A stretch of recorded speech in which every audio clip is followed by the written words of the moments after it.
had to see that nigga. If I was laying in a hospital bed and I looked up and saw a nigga holding you like this, that would be all the incentive I'd need to fight for my life, just so I could come and find both of you. This is Bedtime Stories, Grownup Edition, Poetic Justice, bonus episode 3, part 1. When the roundtable concluded, Idra had a whole lot to think about. Manny was left responsible for the execution of his oldest son. The Queen Mother and Angela were on their way to run interference to ensure that Donovan and Porsha didn't have a run-in at the inpatient treatment facility. And Q was headed home to face the music. He needed to have a conversation with his oldest baby girl and make things right. Q had never told a single person that Big Wood was deceased. He'd allowed the doctor to do his dirty work. So when Angela said that they needed to tell the children, he'd said that he couldn't do it.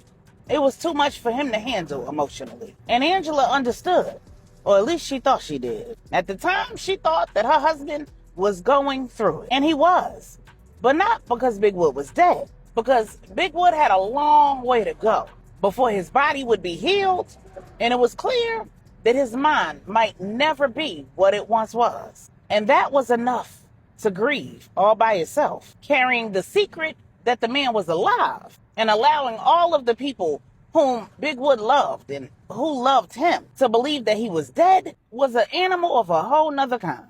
Ask me how I know, because the way y'all been giving me the business. Q believed that Mom Brenda's demand that he tell Miss Charlotte the truth relieved him of the greatest burden as it related to supporting others with their grief. He figured that he could rely on the resiliency of children to insulate them from the kind of grief that he, Big Wood's parents, and his siblings were having to suffer through. But he could not have known just how affected his older two children would be by the loss of their Uncle Wood. And he certainly did not anticipate that God would give Melissa the tap, or that she and Michael would both call him to the carpet. So when he got home, he didn't know what he was walking into. All he could do was hope that Mom Brenda had done all of the heavy lifting, that Melissa wasn't still planning to head back to school early, and that she wouldn't still be demanding to see her Uncle Wood, especially considering that he had no idea what his mother and his wife were up to. He had made it a point to stay out of whatever it was that they had going on. But his wife's revelation the night before that she was the one who'd been hiding true, coupled with her investment in the Lopez organization, had his mind whirling. This was the same woman who only a few years earlier wanted nothing to do with her Uncle Manny, and a few months earlier had been fighting tooth and nail to keep him from the throne of the St. James family. From his vantage point, she'd all but crowned herself the queen pin.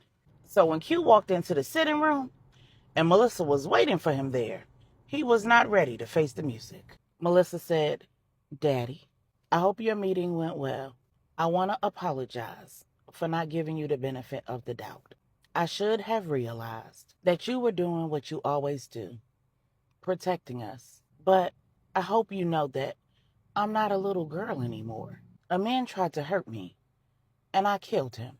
A man tried to hurt Aunt Maribel, and I shot him.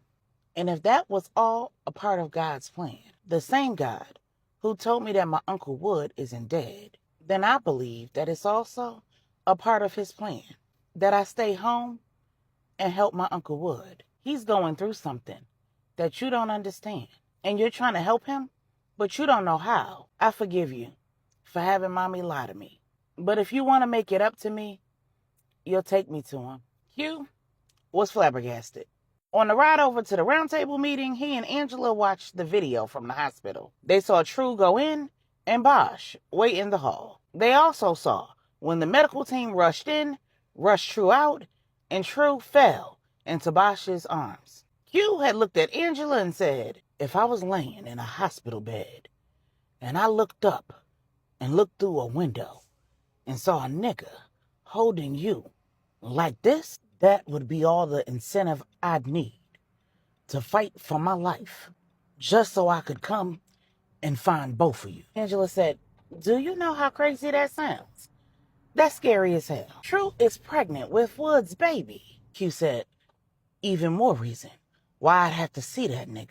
Angela said, but that's ridiculous. Under the circumstances, he was the only person standing there, so Q said, that man's reputation precedes him. Until last night, the only thing I knew about Brutal Bosch was information sealed in federal investigations, and the little that Wood himself shared with me. It was enough to know that he's a dangerous man. But what I learned about him last night is enough for me to know that I wouldn't want him with my woman alone for months, whether I was dead or alive. Angela said, and you wouldn't trust me? Because that's all that really matters. Q said, I wouldn't tempt the devil. If I needed a man to keep my woman safe, yeah, I'd want Bosch on the team. But it would be a team. If you were true, I mean, she has a history of... Angela cut Q off and said, now wait a minute. True does not have a history of being disloyal. I'll give you that she errs on the side of masculine in the intimacy department. But based on some personal things that she shared with me recently, I'm comfortable saying that it's highly unlikely that she's gonna sleep with Bosch or anyone else. At least not while she's pregnant with Big Wood's child. And based on what he's communicated to her, his sole interest is keeping his word to Big Wood. He promised that man that he'd take care of True and her baby. Q said, and you don't know what it's like to be haunted by a loss that you couldn't prevent. When Brutal Bosch went into hiding, he had a girl who was pregnant. She had a medical emergency with a placenta separated from the uterus or something. Angela said, placenta previa? Q said, I guess. But whatever it was, she went into preterm labor, and her and the baby died. And he didn't find out until he was able to come out of hiding. When I was protecting you in Denver, you don't know how many times I looked at you and I saw Ramona. Ramona was Q's ex, who was attacked by her ex while she was 7 months pregnant with Q's baby. Ramona was stabbed during the attack. The baby died. The relationship ended, and Q had never been the same until he met Angela. Angela asked, and Wood knows about that? Q said, yeah. Wood was a part of the team that put in the work that brought Bosch home. When Wood got the word about his girl and his baby, he was heartbroken for that man. Angela said, and nobody told him? Q said, not until he came home. Angela said, oh my God. You don't think that Bosch is gonna intentionally try and weasel his way? Q said, nah. He believes the man is dead, remember? It's not about revenge. If he's the man that I believe he is, then it's about doing for Wood what he couldn't do for his own girl and baby. But when you put all that together, that's the reason why I left Denver. My past experiences couldn't be the reason why I pursued you. I needed to know that what I felt for you was real, that it wasn't just a part of some pattern of trying to save damsels in distress. Obviously, I know. You know. I love you for you. Angela said, but everybody not you. Q said, and True ain't you. The most dangerous woman to a man is the one who needs you and don't want you. If we can't get True home, then we need to get Bosch out of there. Then Angela asked, so do you think that Wood saw that embrace and assumed something was going on between them two? And knowing Bosch's reputation as a ladies' man and True's prowess, you said the way Bosch jumped back and let her go leads me to believe that Bosch at least thought that Wood saw them. The real question is, was he thinking that something was going on between them two? Or was he trying to keep her safe by setting her free? Angela said, setting her free to keep her safe? What? So when Melissa asked to help her Uncle Wood, Q didn't know whether she could actually help him or not. He had no idea what was going on inside Big Wood's head, whether what the doctors believed was true, that he had amnesia, or whether what he believed was true, that Big Wood had seen True in Bosch's arms, told himself a story about it, and decided that it was best to let True believe he was dead, either because he thought that something was going on with True and Bosch, or because he thought he was somehow keeping True safe, or if there was a reason that he hadn't even thought of. In that split second, he decided that he let the doctors, nurses, physical and occupational therapists do what they do, but he let God and Melissa do what they do too. Meanwhile, at the inpatient treatment facility, the Queen Mother was waiting outside for Donovan's arrival, and Angela had gone in to have a conversation with Porsha. Angela was saying to Porsha Donovan is on his way here. The therapist hired him to come in and talk with you all about his recovery, his relationship with Christ. Porsha said, and me, his relationship with me. And Angela was stumped. Porsha said, girl, bye. They streamed that sermon into the facility, and I watched it. I couldn't figure out why he hadn't been here to see me. I never did buy his mother's story that he was recovering from the trauma of me kidnapping him, that he was trying to adjust to life, and that seeing me was too much for him. I knew that there was something else to it. And I don't know who else is involved in this, but after hearing that sermon, I'm pretty sure that y'all got that man out here thinking I'm dead. Well, he gonna find out today that I am alive and well. Angela said, and how do you think that's gonna play out, Porsha? Porsha said, oh, it's up, baby. Maribel about to lose her man. Miss Baptiste St. James, whatever her name is about to lose her son. And me and my baby, Angela cut her off and said, are going to be right here. And what do you think that's going to do to Donovan? His relationship with the rest of his family. Let's put all the cards on the table. Donovan and Maribel are married. They both believe you are dead. He's pursuing ministry and they're building a life together. Porsha said, well, at some point, don't you all plan to tell him that I'm alive, that I'm still pregnant? Angela said, of course. But how do you think that finding out like this is going to impact all of that? You'll get what you want, and he'll get what exactly? Are you still the same selfish person you were when you conspired with Jeff and tried to kill his now wife? When you kidnapped him? When you held him hostage for 2 weeks? When you got him to impregnate you? Or are you the person he believes that you are? The person he claimed you were in that sermon you watched? Are you the person who you told me you want to be? The person you claim you've been working to be for yourself and your baby? Because if you're that person wouldn't use this as an opportunity to turn Donovan, Maribel, their children, and the entire family's worlds upside down. You are going to be a mother, and you're going to have to decide what kind of mother you want to be. Well, I don't agree with what my mother-in-law chose to do. I'm here because I understand, because I can see the bigger picture, because I understand that getting you well and keeping Donovan stable for as long as possible is in everyone's best interest, including your baby's. You have an opportunity to choose what's best for the greater good, Porsha. I'm not going to physically prevent you from attending Donovan's talk. I didn't even come here to ask you not to. I came here to tell you the truth, provide you with some perspective, and give you the opportunity to prove that you are who he thinks you are, and you are who you say you want to be. Porsha said, girl, you got a gift with words. I see why that lady picked you to be my go-to. I don't agree with most of the stuff you said. I think hiding me was trifling as hell. I think all of y'all just as crazy as I am. But I tell you what, I'm not going to go to that little talk. You're going to arrange and make sure that I can hear it, though. And when it's over with, y'all going to tell my man the truth. Y'all going to tell him the truth right here so that he has an opportunity to see me before he even leaves. And guess what? You're going to make sure I can hear that conversation, too. And if that's too much to ask, don't come back here, because I'm going to call my lawyer and tell him everything. Angela said, your what? Porsha said, my lawyer. I guess Donovan didn't tell you. To keep everything on the up and up, he had his lawyer draw up the paperwork, but he also hired me my own lawyer. And he's just waiting for me to call so that he can file an injunction that will void the entire contract and completely change the game. I know you don't think that it was this facility that was determined to have Donovan come here and speak today. Yeah, the therapist made the initial suggestion, but I convinced the other patients to demand it.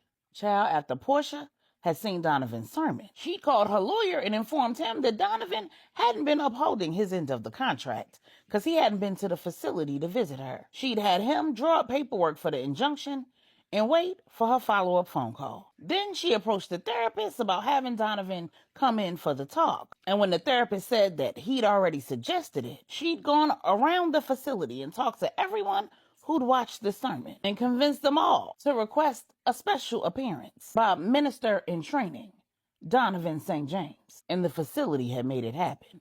Angela just smiled. She tried hard not to like Porsha. After all, the woman had attacked Maribel and kidnapped Donovan. But there wasn't a world in which, if Angela was in Porsha's shoes, she wouldn't have done the same thing and more to be reconnected with Q.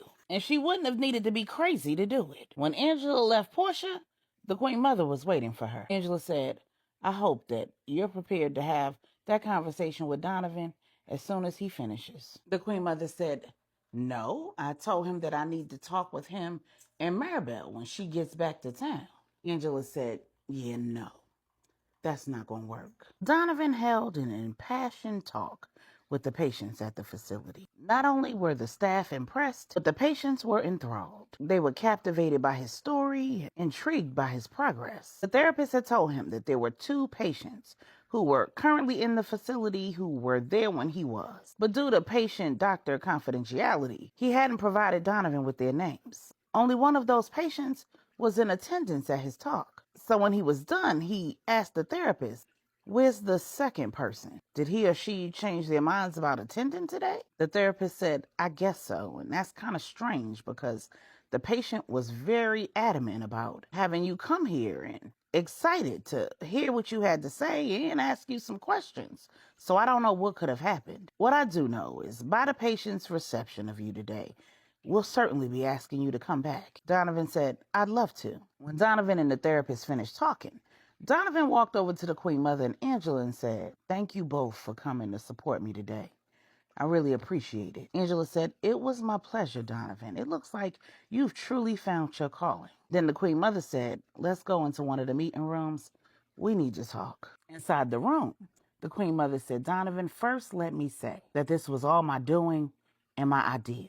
I enlisted Angela's help several weeks ago because I was dealing with the tumult in the 5 families. Angela said, and I only agreed to help her because I needed her help. But I also understood why she made the decisions that she made. The Queen Mother said, I know you, so I already know you're going to be upset. But if you're going to be upset with anyone, you need to focus all of that upset at me. There isn't another soul on this planet who has any idea what I've been up to. I wanted to discuss this with you and Maribel together, but she's out of town and my time is up. In all transparency, I didn't plan to tell you this for at least another couple of months. I'll tell you anything that you want to know. I'll answer any questions that you have. And before I tell you this, I need you to know that I am not sorry. I did what I believed was right and best. For you, for Maribel, for Porsha, and my grandchildren. Then the Queen Mother took a deep breath and said, Porsha is alive, and she's a patient in this facility. And Donovan was shocked out of his mind. He said, what? You let me think she was dead? What about the baby? The Queen Mother said, the baby is fine. Donovan said, you let me miss months of the pregnancy? The Queen Mother said, Porsha's been journaling the pregnancy. My plan was to give you those journal entries when she was closer to delivery so that you could be all caught up when you and her were reunited. Donovan said, so she's been right here in my backyard, and you really believed that I would be happy, satisfied with some damn journal entries? Are you kidding me right now? The Queen Mother said, well, first she had to recover from her gunshot injury. That took some time. Then I had to transport her back here from Miami and have my lawyers get her admitted here using the paperwork that you'd already drawn up. Donovan said, I don't know what you're expecting from me. I don't know what kind of response you thought I was going to give you. The Queen Mother said, I told you I expected you to be upset, but I also expected you to be glad that both she and your unborn child are alive and well, and that at the very least you would appreciate the fact that I've done exactly what you were planning to do all along. You were able to marry the woman you love. You've been able to spend these months solidifying a relationship that's been a roller coaster ride without interruption or interference. You've been able to blend your family, focus on your business and your ministry, and with any hope, by the time Porsha's ready to deliver, you, your wife, and your 2 children will be better positioned to seamlessly blend this new baby into your new family, especially considering all of Angela's hard work. Angela's been helping Porsha work on her character and do the work necessary to be released from this facility so that she can be the kind of mother that my grandchild is going to need. And she was gracious enough to not attend your talk today so that it would be successful for all of the other patients and give me an opportunity to explain all of this to you. So she's definitely a better woman than I thought she was. Donovan said, I just don't know what to say. Angela said, well, how about you thank God that she's alive and you take the opportunity to see her and talk with her. And before you do or say anything to anyone else, you work with us to devise a plan for how we present all of this to Maribel. Donovan said, oh God, do y'all have any idea what y'all have done? Just take me to her. Then Angela stood up, walked to the door, and let Porsha in. When Porsha came in, she said, well, hey there, baby daddy. A long time no see. We in this shit forever. She said, fuck you, nigga, you ain't never leaving